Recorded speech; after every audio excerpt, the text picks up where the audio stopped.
buenas tardes, tengan estimados maestrantes. Les saluda con el gusto de siempre la doctora María Catalina Domínguez Nájera y a nombre de la Universidad José Vasconcelos, en esta ocasión desarrollaremos nuestra primer sesión virtual y única que, como ustedes pudieron visualizar dentro de nuestro plan de estudio, van en esta ocasión durante el mes de diciembre a tener una sesión virtual precisamente por la temporalidad, que son 3 fines de semana.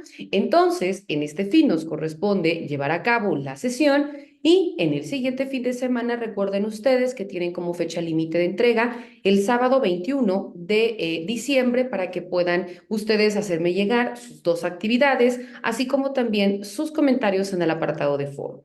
Damos inicio pues con la primera sesión, repito, de la materia que lleva por nombre Organismos e instituciones de educación especial en México. Y como ustedes se pueden dar cuenta, bueno, habla de diferentes temas importantes. Dentro de ellos iniciaremos con los antecedentes de las fundaciones, en qué consiste una fundación, cómo fueron sus cimientos en México y también en el mundo, cuáles son los conceptos básicos, las leyes que de manera específica dentro de nuestro territorio reconocen y regulan a las fundaciones como tal, cuáles son los tipos de fundaciones, en qué consisten o cuáles son las etapas de operación de una fundación, también cuáles son los beneficios que las fundaciones traen para la atención de personas con necesidades educativas especiales. En el mismo sentido, también cuáles son aquellos organismos creados con propósitos de servicio a las personas con necesidades educativas especiales. Y para ello vamos a dar inicio pues con los temas que nos ocupan. Cuando nosotros hacemos referencia primeramente a las fundaciones, es importante que nosotros reconozcamos que las fundaciones específicamente dentro de nuestro territorio mexicano se pueden encontrar en las comunidades prehispánicas, en donde la comunidad vemos que se empezaban a organizar para poder apoyarse en casos de algún desastre natural, en casos de alguna calamidad o en casos de una necesidad inmediata, ¿verdad? Entonces, todas las personas actuaban de manera compartida, de manera específica de beneficio social. Dentro de los antecedentes en México, primeramente vemos que el papel de la Iglesia Católica y el gobierno en la asistencia social fueron aquellos que les dotaron de un prestigio dentro de una sociedad. Este tipo de instituciones como la Iglesia, y más adelante lo vamos a ver en los antecedentes de las fundaciones en el mundo, vemos que siempre la Iglesia ha fungido como un ente intermediario para poder dotar o para poder apoyar a las personas de manera altruista, ¿verdad? Que este es propiamente el fin de una fundación, que se otorguen apoyos sin que se persiga ningún fin lucrativo, únicamente la satisfacción o el beneficio para terceras personas. También vemos que dentro de los antecedentes de las fundaciones en México, la filantropía que surge a partir de la conquista de Tenochtitlán en 1521 fue otro de los antecedentes importantes porque fue cuando los conquistadores trataron brutalmente a los indígenas. Otro de los puntos fue el desarrollo de las sociedades civiles en México, en donde se divide propiamente en 3 etapas. Primero, que es de 1850 y 1919, en donde la Iglesia Católica fue el principal actor. Vemos también que cuando nosotros hablamos de las fundaciones civiles en México, muchos de los doctrinarios las clasifican, como te comentaba, en 3 etapas. La primera de ellas, repito, de 1850 a 1919, en donde la Iglesia Católica funge como el actor principal, ¿no? Porque empieza a realizar actividades o labores caritativas o asistenciales. Estas, si bien es cierto, han continuado hasta nuestros días, pero aunque de una forma paralela a una sociedad civil secular, bueno, se considera que de manera inmediata o de manera primaria se le da este distintivo a la iglesia. ¿Para qué? Para que pueda realizar estos fines de apoyo al prójimo. Después vemos que existe una segunda etapa. Cuando hablamos de la segunda etapa, corresponde al periodo postrevolucionario. Es cuando se empieza a consolidar el régimen del Partido Revolucionario Institucional, en donde se establece una relación de centralización de represión política y también de captación de actividades de desarrollo social.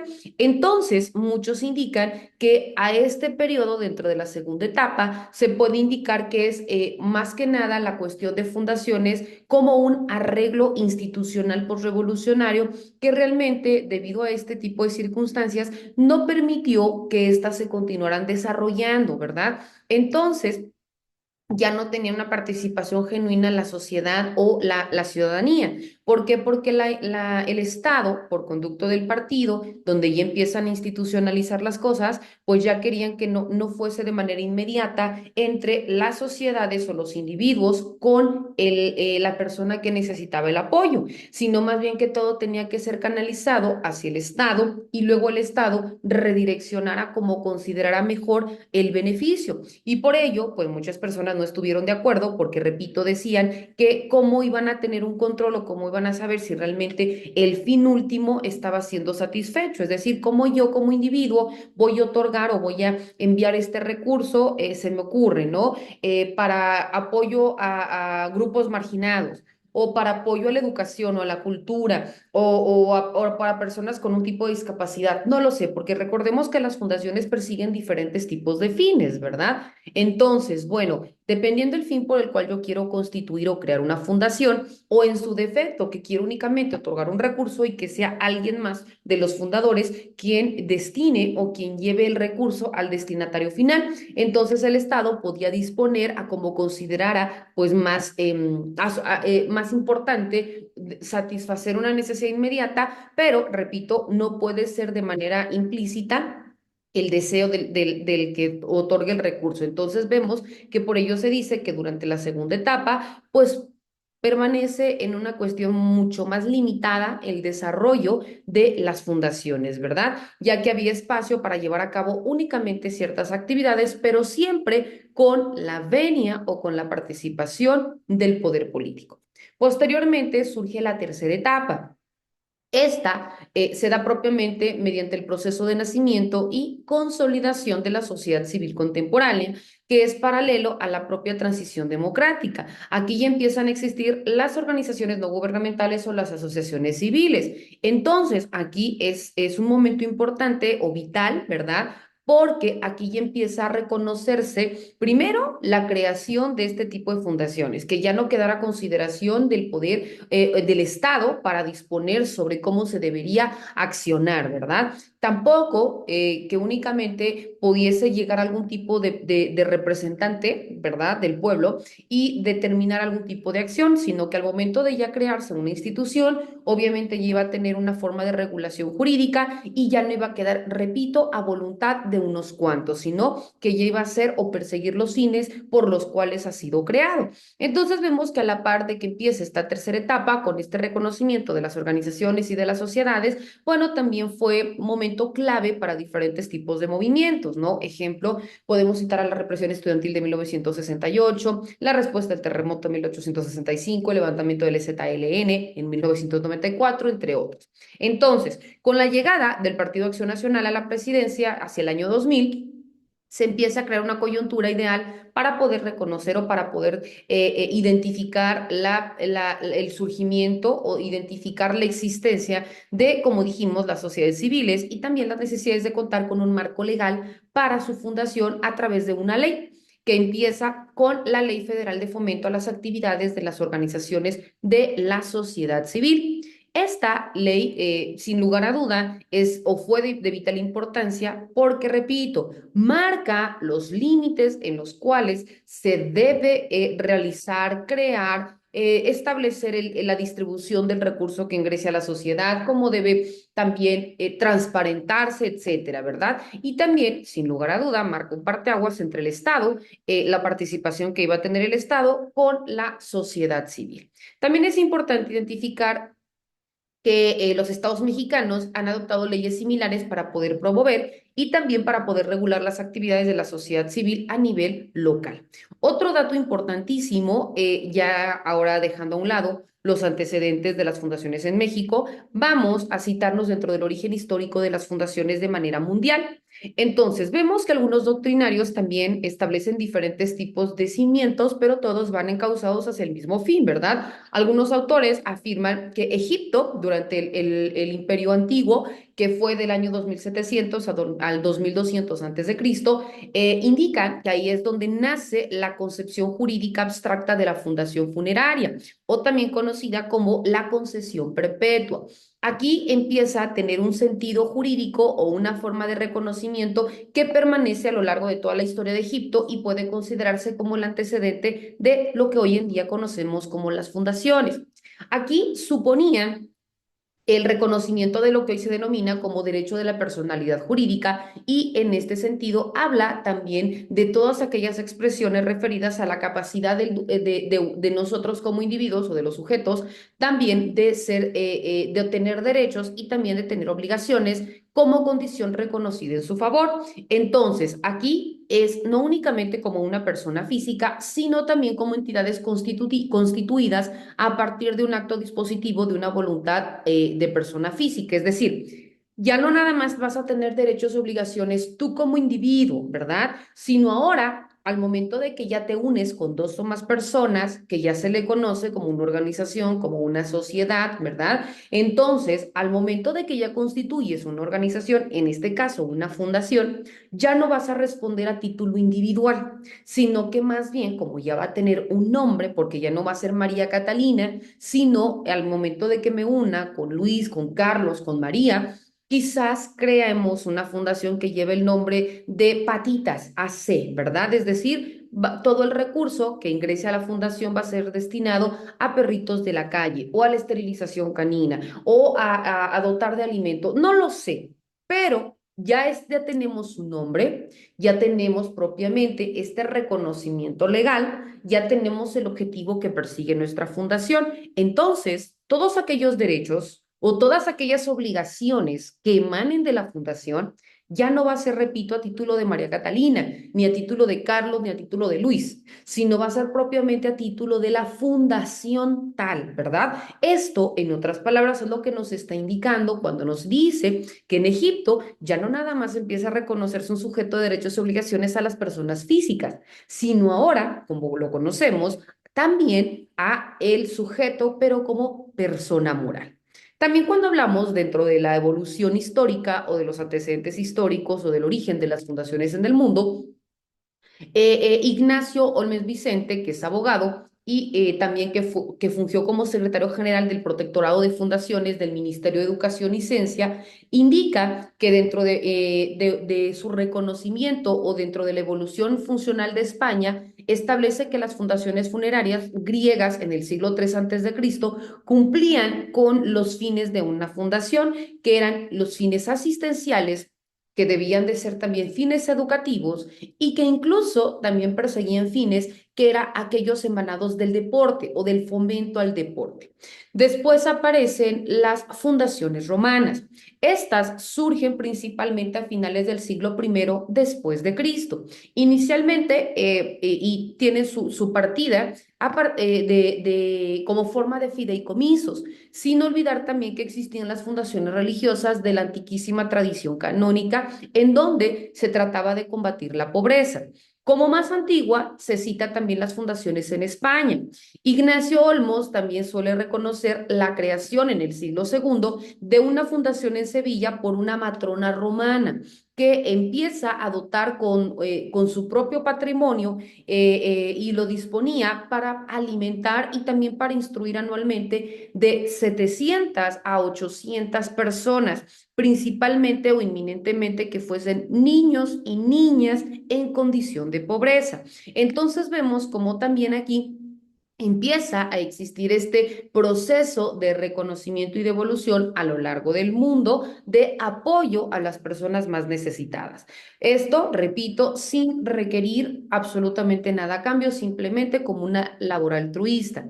También es importante señalar las fundaciones a partir del siglo XIX, perdón, hasta nuestros días, en donde aparece Suiza y Alemania, que empiezan también a preocuparse a través del reconocimiento legal de las fundaciones y luego entonces empezar a diferenciarlas de las sociedades. Entonces, al igual que las normas que estaban relacionadas con las fundaciones, a raíz de esta nueva normativa se empieza a restringir el uso del fideicomiso en Suiza y se llevan a cabo diferentes desarrollos normativos y gestiones que acabaron desembocando en el desarrollo de las fundaciones, pero que contarán con una capacidad legal.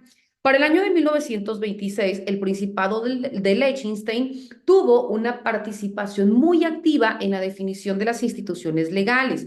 Esto precisamente para reconocer o para citar unas bases legales precisamente para las fundaciones. Posteriormente, el pequeño país centroeuropeo promulgó una ley referente a compañías limitadas por acciones, por trusts, establecimientos y compañías fiduciarias. Y a todos estos cuerpos jurídicos se les adjudicó personalidad jurídica gracias a que debía contar con una inscripción en el registro público, lo que pasa con nuestro territorio mexicano, ¿verdad? Que para que puedan tener este reconocimiento validez, además de que tienen que tener una aprobación dentro de un notario, también deben de inscribirse en un registro, ¿verdad? Bueno, después aparece Panamá y las fundaciones de interés privado.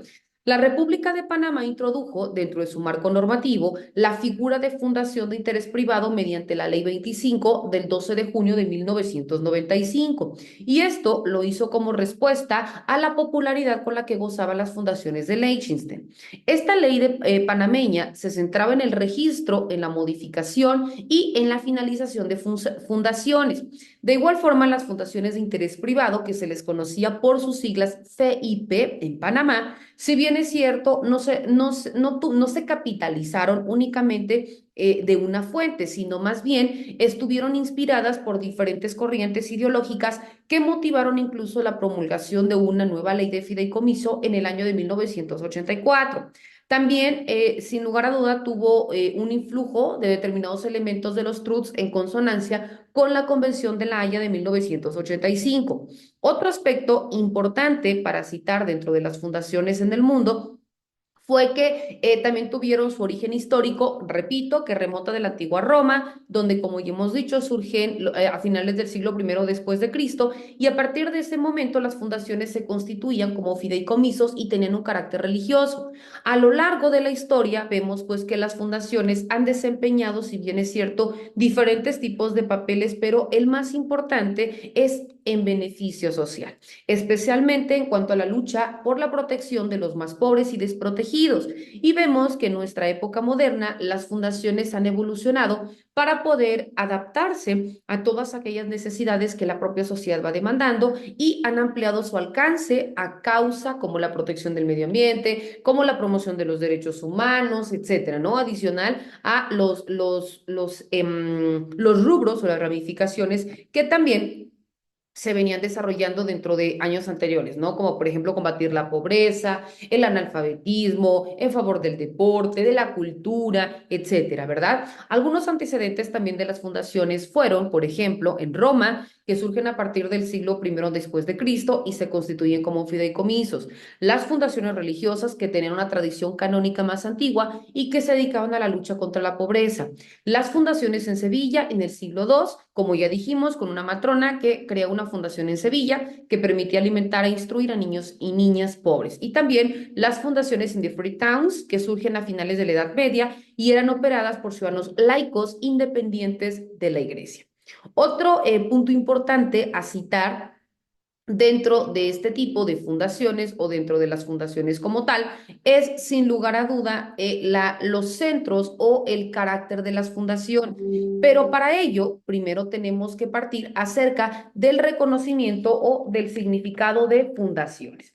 Cuando hablamos dentro de las fundaciones de manera específica, tenemos que nosotros identificar diferentes elementos. Primero, que es una organización privada. ¿Por qué privada? Porque lo constituyen tú, yo, ¿verdad? Y las demás personas, pero en lo individual. No tiene que fungir ni controlarlo el Estado, porque si no, entonces sería de interés o de tinte público. Su objetivo es en beneficio social, pero es creada por una organización privada. Primer elemento. Segundo elemento importantísimo y es aquel que diferencia de las sociedades, de las asociaciones, ¿verdad? Que es sin fines de lucro, porque las sociedades son con fines lucrativos. Aquí es sin fines de lucro.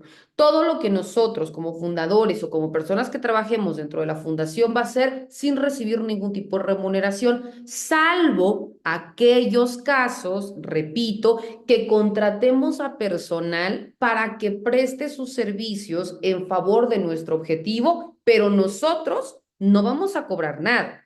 Al personal especializado, te pongo un ejemplo. Se me ocurre, Teletón, ¿verdad? Teletón funge como una organización en apoyo a niños o personas con discapacidad. Entonces, todos, de manera específica, los organizadores y demás, obtienen el recurso y lo destinan para realizar este tipo de apoyos. Pero se me ocurre, si necesitamos contratar a rehabilitadores, a médicos especialistas, etcétera, ¿no? Incluso a los choferes que son los que van a transportar a los niños de un lugar a otro.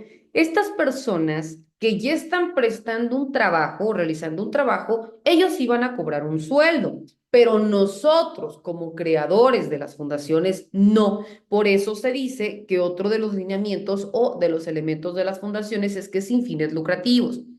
También otro elemento importante es que puede ser con un fondo o patrimonio propio. ¿Por qué? Porque nosotros como fundadores, para poder iniciar una fundación, tenemos que otorgar un recurso, que es con lo que vamos a dar inicio, y luego entonces continuar otorgando el recurso o bien también identificando redes de apoyo para que se continúe a un corto, mediano o largo plazo, impactando en beneficio de la razón por la cual se crea la fundación y que tiene como propósito atender a las necesidades sociales, ¿verdad? Sus fondos, repito, provienen de una persona, de una familia, de una compañía o de la propia comunidad, según sea el caso. Otro punto importante cuando nosotros hablamos dentro de las fundaciones es el carácter de las fundaciones. Dentro del concepto de fundación viene marcado cuatro características importantes, que son sus fines, sus bienes, la voluntad del fundador y luego entonces también el carácter de reconocimiento legal.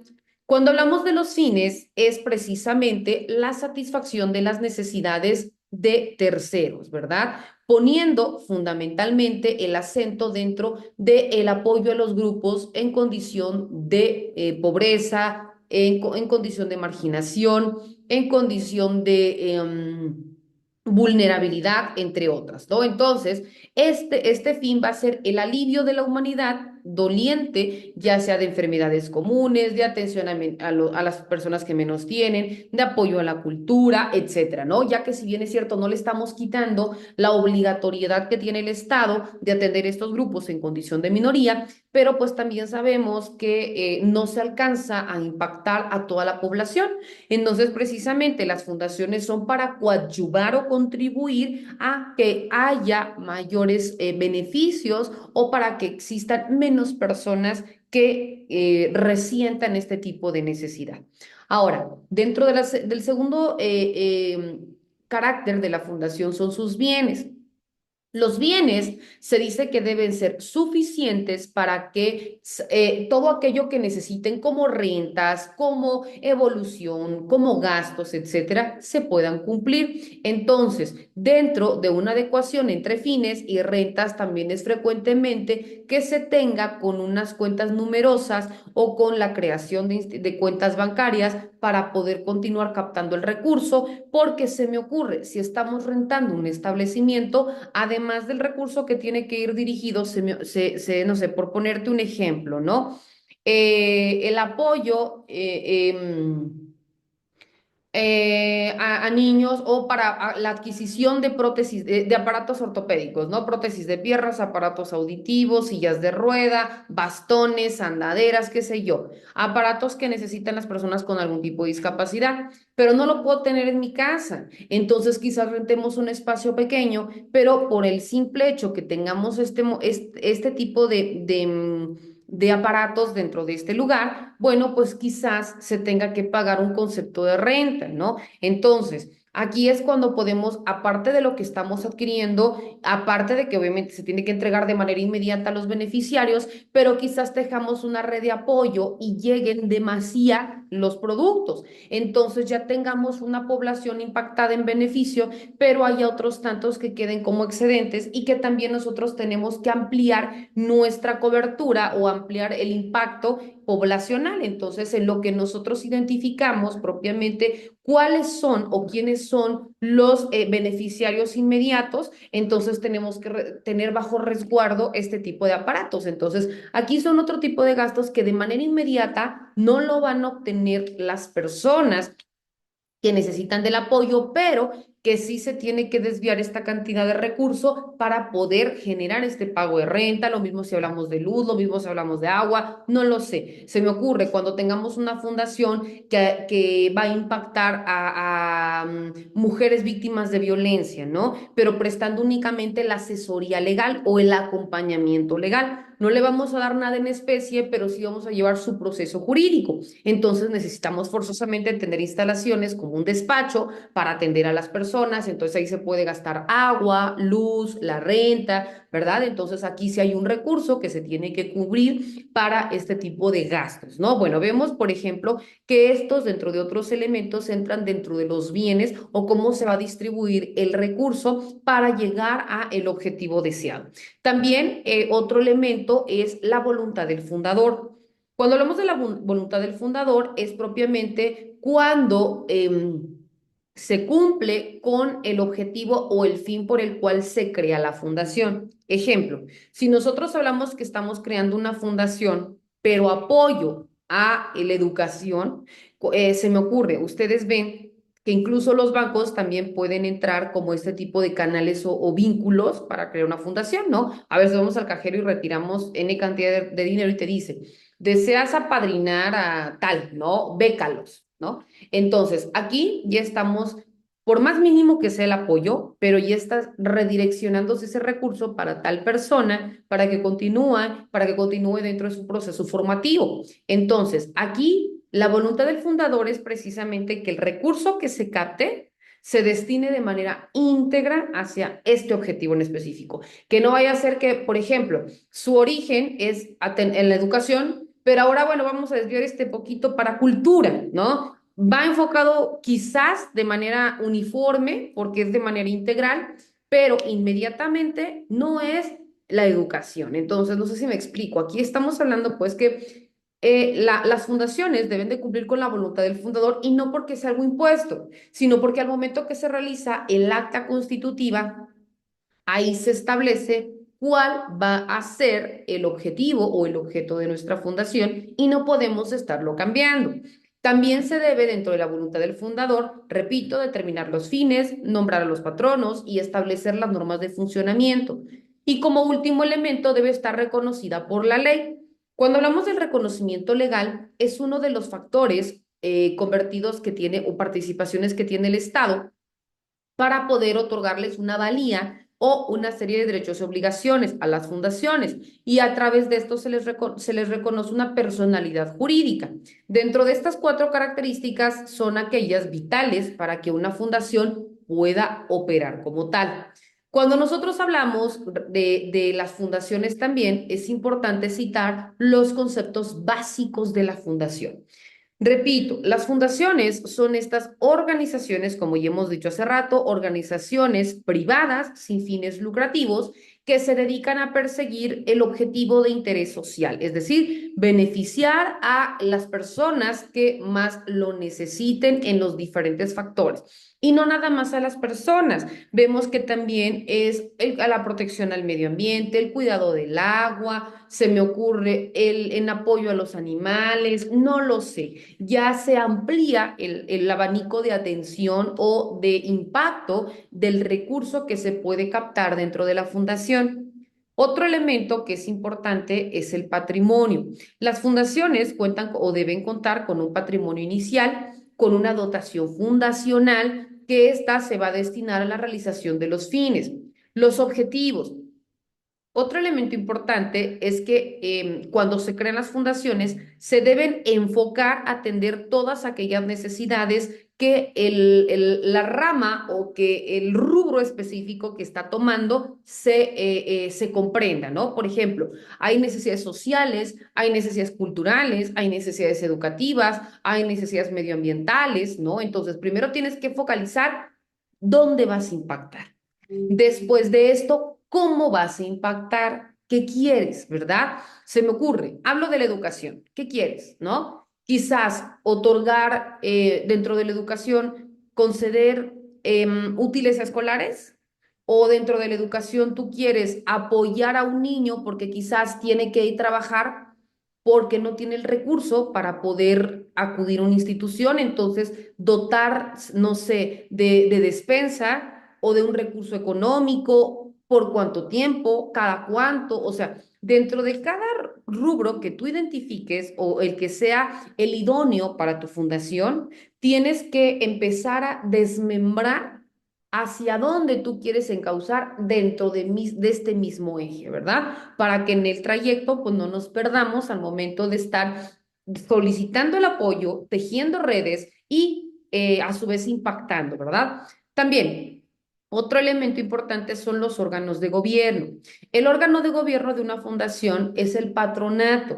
Este está formado por al menos tres personas, que son aquellas que van a identificar, que van a responder, que van a administrar, que van a transparentar, etcétera. Todo aquello que emana dentro de la propia fundación.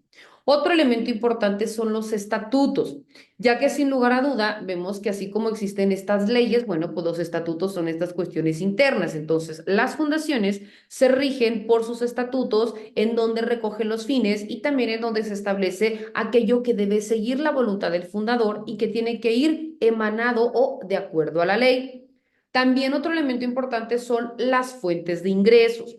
Los fondos dentro de una fundación, ya hemos dicho que pueden provenir de una persona, de una familia, de una empresa o incluso de la propia comunidad.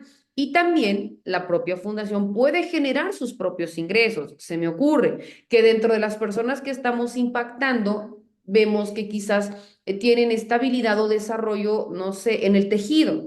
Ah, pues entonces vamos a realizar, ponemos en venta lo que se obtenga, volvemos a comprar más artículos, se vuelve a vender y eso a su vez va creciendo el número de personas que se van beneficiando, porque entre mayor recurso tenga la fundación, pues mayor va a ser el impacto de apoyo hacia las personas que necesiten, ¿verdad?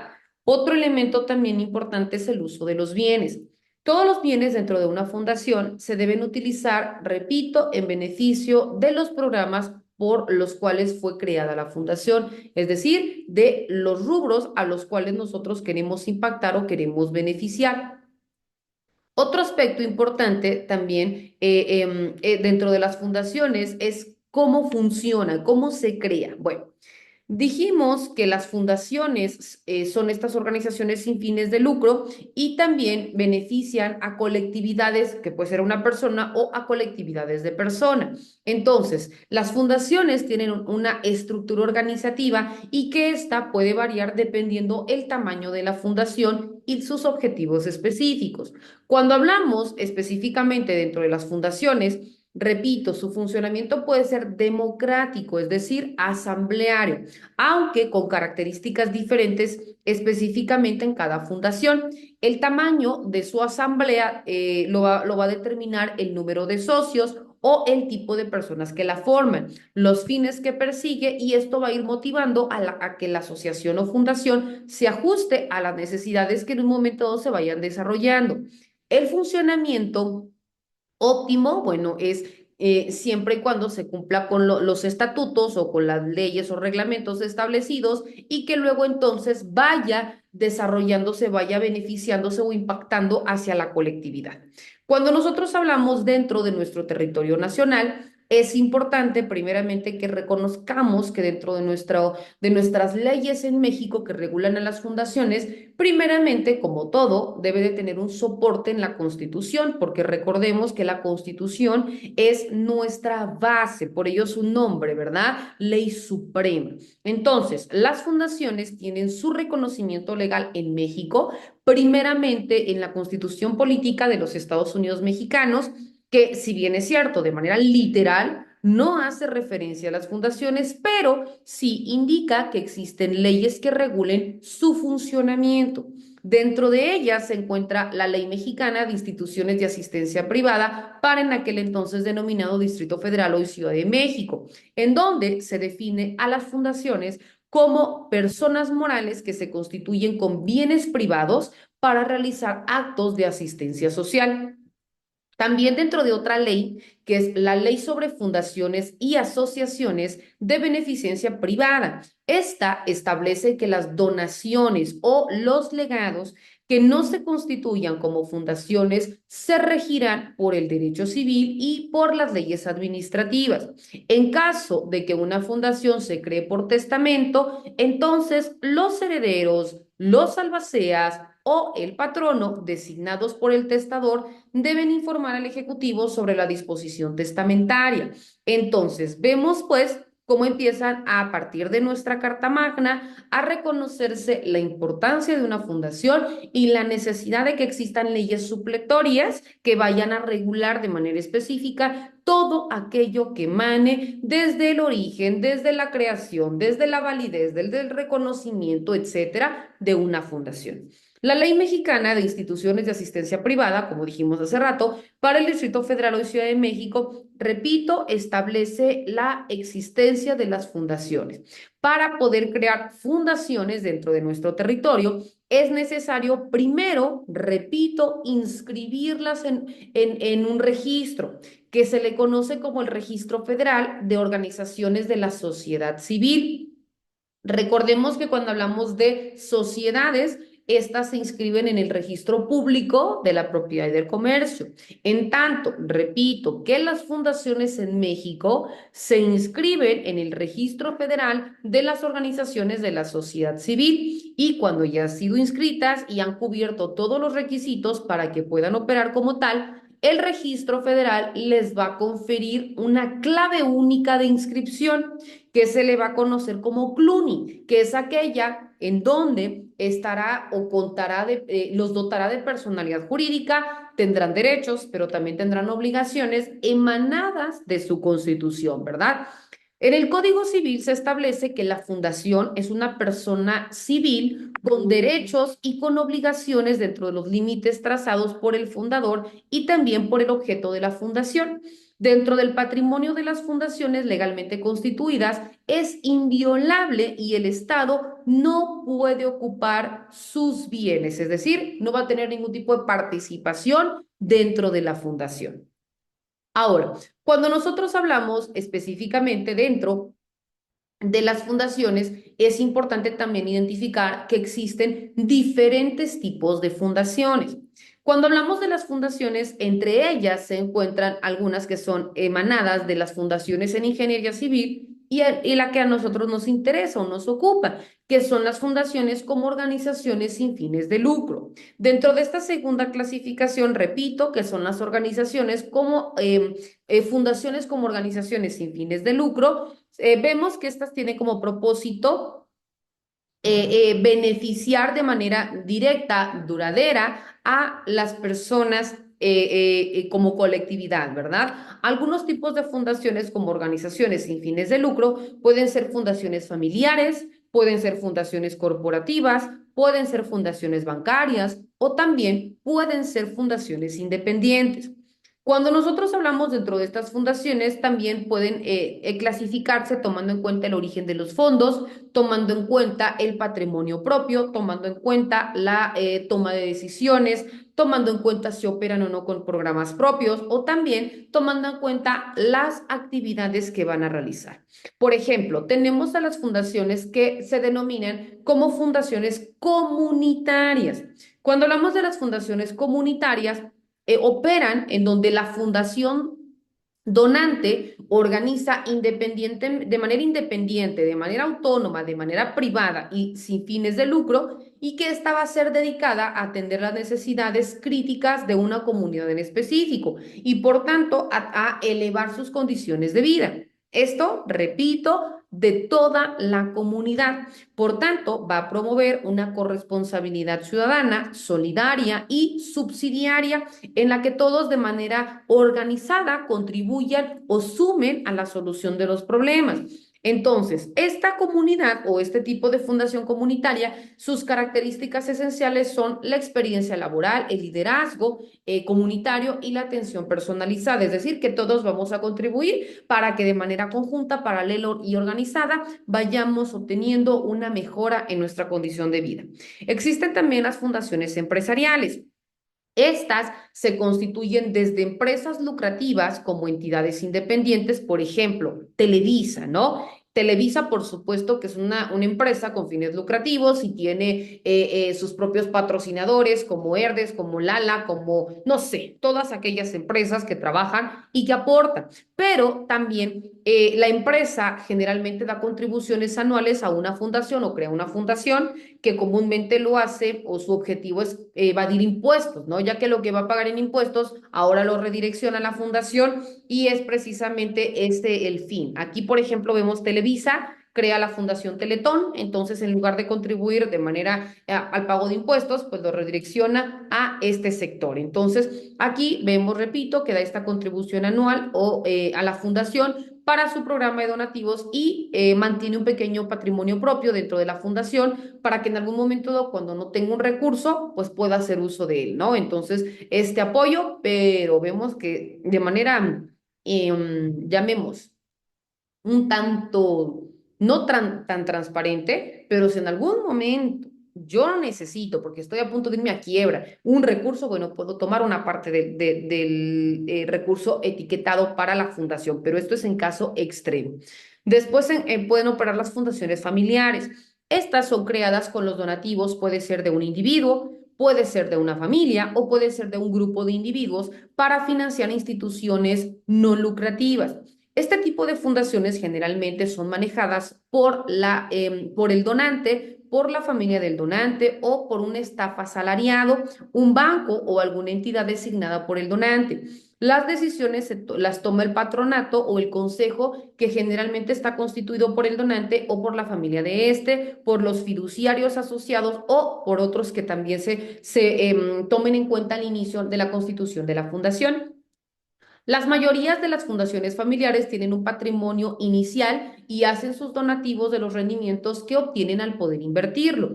Después existen lo que se conoce como fundaciones independientes. Estas son creadas con los donativos también, puede ser de un individuo, puede ser de una familia, puede ser de un grupo de individuos o de otro ente de apoyos para crear instituciones no lucrativas y que su patrimonio sea enajenado. Este tipo de fundaciones generalmente son manejadas también por el donante o por responsables asignados en un mandato judicial o notarial hecho por el donante. La mayoría de las fundaciones independientes tienen un patrimonio inicial y hacen sus donativos de los rendimientos que se obtienen al invertirlo. Aquí este tipo de fundaciones independientes se conforman por contribuciones periódicas de los donantes. Existen también las fundaciones operativas. Estas son constituidas por individuos o por familias para poder promover o poder proveer servicios directos y operar programas sociales. Dentro de estas fundaciones operativas se canalizan donativos a otras instituciones no lucrativas. Además, también pueden o no contar con un patrimonio propio. Y existen las que entran dentro del rubro de otras. Y estas se caracterizan por ser intermediarias financieras. Es decir, yo, María Catalina, no voy a tener una fundación porque quizás no sé cómo operarla o desconozco la población objetivo, etcétera, pero yo simplemente entro dentro del rubro de otras porque yo conozco estas fundaciones, yo sé que ok, tu fundación es en favor de personas con necesidades educativas. Tu fundación atiendes a cuidado del agua. Tu fundación a los niños en condición de vulnerabilidad o niños de la calle o etcétera, ¿no? Pero yo identifico que aquí hay este donante pero va a otorgar este recurso o estas prótesis y no sabe a dónde otorgarlas. Entonces yo únicamente capto el apoyo y vinculo con la fundación. Por ello se dice que yo únicamente voy a fungir como un mero intermediario. A mí no me van a entregar dinero ni me van a entregar especie. Únicamente voy a fungir como ente vinculante y que entre ellos realicen todo lo conducente, ¿verdad? Pero también se le reconoce su existencia o su injerencia dentro de las fundaciones. Ahora, vamos a identificar los beneficios de una fundación para la atención de personas con necesidades educativas especiales y dentro de ellos recordemos que existen los beneficios económicos, los beneficios sociales, los beneficios jurídicos, los beneficios fiscales. Cuando hablamos dentro de las fundaciones, bueno, vemos que tienen diferentes beneficios, entre ellos las ventajas fiscales, sociales y jurídicas. Cuando hablamos de las ventajas fiscales, vemos que las fundaciones gozan de exención tributaria del impuesto sobre transmisiones patrimoniales y actos jurídicos documentados, en donde el Estado ayuda a las fundaciones con ventajas fiscales para que puedan captar fondos privados para intereses generales. Es decir, ya no te voy a cobrar determinados impuestos para que ese recurso, en lugar que lo destines para el Estado, ahora lo continúes destinando para los fines por el cual creaste tu fundación. ¿Y esto por qué? Porque si bien es cierto, yo Estado tengo, repito, como les dije hace rato, la obligatoriedad de atender a todas estas demandas sociales y tú como fundación me estás apoyando, no es para que yo ya no los apoye, sino para que otorguemos o impactemos en mejor manera. Entonces, como una forma de agradecimiento, yo ya no te voy a cobrar determinados impuestos. Existen también las ventajas sociales, ya que las fundaciones son una herramienta para poder guiar recursos financieros, intelectuales y también humanos hacia la solución de problemas sociales, como por ejemplo la asistencia social, la inclusión social, entre otros. Existen también ventajas jurídicas, ya que las fundaciones, como dijimos, no están reguladas por la Ley de Instituciones de Asistencia Privada o, en su defecto, por el Código Civil. Cuando nosotros hablamos dentro de las fundaciones, que son entidades sin fines de lucro, también vemos que pueden ofrecer apoyo económico a personas con necesidades educativas especiales. Por ejemplo, como te decía, ¿no? Los bancos, ¿no? Ofrecen algún tipo de apoyo económico para la escolaridad de personas con discapacidad.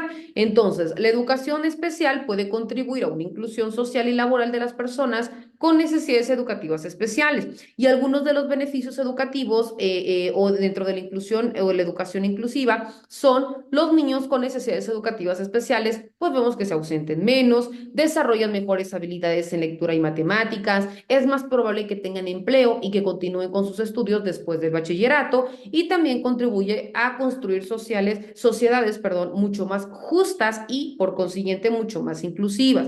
También cuando hablamos de las fundaciones que atienden a personas con necesidades educativas especiales, también ofrecen diferentes tipos de beneficios sociales, como por ejemplo la inclusión social y laboral, ya que, como hemos dicho, la educación especial ayuda a las personas con necesidades educativas especiales a desarrollar habilidades y competencias necesarias para poder participar en la sociedad y también en el mundo laboral.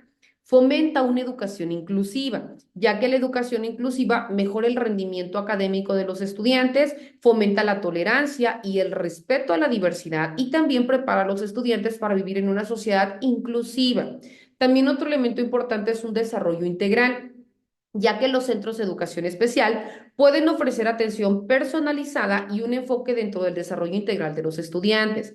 También existe otro elemento importante que es la participación en actividades de prevención y promoción de la salud, ya que la inclusión vemos que permite que las personas con discapacidad participen en las mismas actividades de promoción y prevención de la salud que las personas sin discapacidad y por tanto contribuye a la reducción del acoso escolar, ya que la inclusión fomenta la aceptación y por consiguiente pues reduce el acoso, ¿verdad? También las fundaciones que atienden a personas con necesidades educativas especiales contribuyen a la sociedad de varias formas, entre ellas resolviendo problemas sociales, ya que las fundaciones son agentes de cambio positivo que van a ayudar a resolver problemas sociales y a contribuir al bienestar general, también ayudando a grupos vulnerables, puesto que las fundaciones ayudan a personas con discapacidad, a niños o niñas, a personas mayores, entre otras, ¿no? También construyendo comunidades más fuertes, ya que las fundaciones contribuyen a la construcción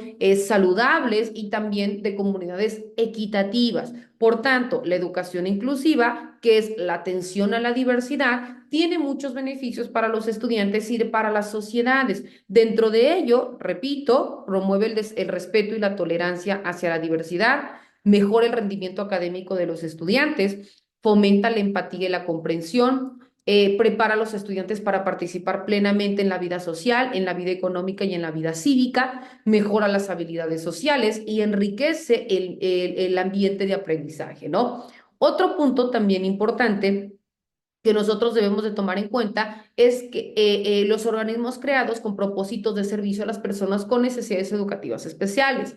En nuestro país, algunas instituciones que apoyan a las personas con discapacidad son, por ejemplo, la CONADIS, que es aquella que entrega apoyos para proyectos que benefician a personas con discapacidad auditiva. Existe también Sol, que trabaja para los mexicanos a través de entidades sectorizadas con el Instituto Nacional de Economía Social y el Instituto Nacional de Desarrollo Social. Se encuentra también USAER, que es la Unidad de Servicios de Apoyo a la Educación Regular. Repito, la Unidad de Servicios de Apoyo a la Educación Regular. Este apoyo se basa en las escuelas de educación básica, en la atención a estudiantes que enfrentan barreras de aprendizaje. Se encuentra también CAM, que es el Centro de Atención Múltiple, en donde se otorgan servicios especializados de educación especial que atienden a estudiantes con discapacidad.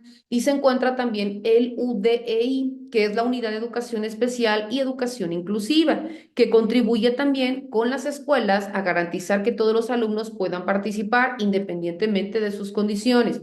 Dentro del Estado de México, algunas instituciones que atienden a las personas con discapacidad intelectual se encuentra CUTSE Autismo, Asociación Civil, Un Mismo Pulso, Asociación Civil, el Instituto Mexicano para la Atención del Autismo y Desórdenes del Desarrollo también AC, CAPI, que es Consultoría y Atención Psicológica Integral Infantil, y el Instituto de Neuropsicología Pediátrica, que por sus siglas se le conoce como el INPP. Bueno, estimados alumnos y alumnas, ha sido un placer, se nos ha ido de manera inmediata a esta hora. Agradezco a quienes se vayan a tomar el tiempo de poder visualizar esta sesión virtual, ya que sin lugar a duda contribuirá en su proceso de enseñanza-aprendizaje. Recordar que esta sesión ha sido grabada para que en el momento que me la compartan, con mucho gusto se las impacto en plataforma y reitero, quienes así lo deseen, puedan validar el contenido. De igual forma, recordar que se tiene hasta el próximo sábado, 21 de diciembre, como fecha límite para que me puedan hacer llegar sus ligas en el apartado de plataforma. Recuerden que es la fecha límite, ya que posteriormente, por la circunstancia que sea, me será imposible poder recepcionar alguna actividad, precisamente porque tenemos que impactar en tiempo y forma sus calificaciones. De igual manera, ustedes deberán remitir sus dos comentarios en el apartado de foro y con ello estarán cumpliendo a cabalidad con el 100% de los lineamientos solicitados. Ha sido un gusto enorme contribuir en esta materia. Espero en Dios nos dé la fortuna de poder coincidir a la postre y si no, muchísimo éxito en sus demás materias. Que tengan felices fiestas decembrinas. Un abrazo a la distancia. Excelente tarde. Bendiciones.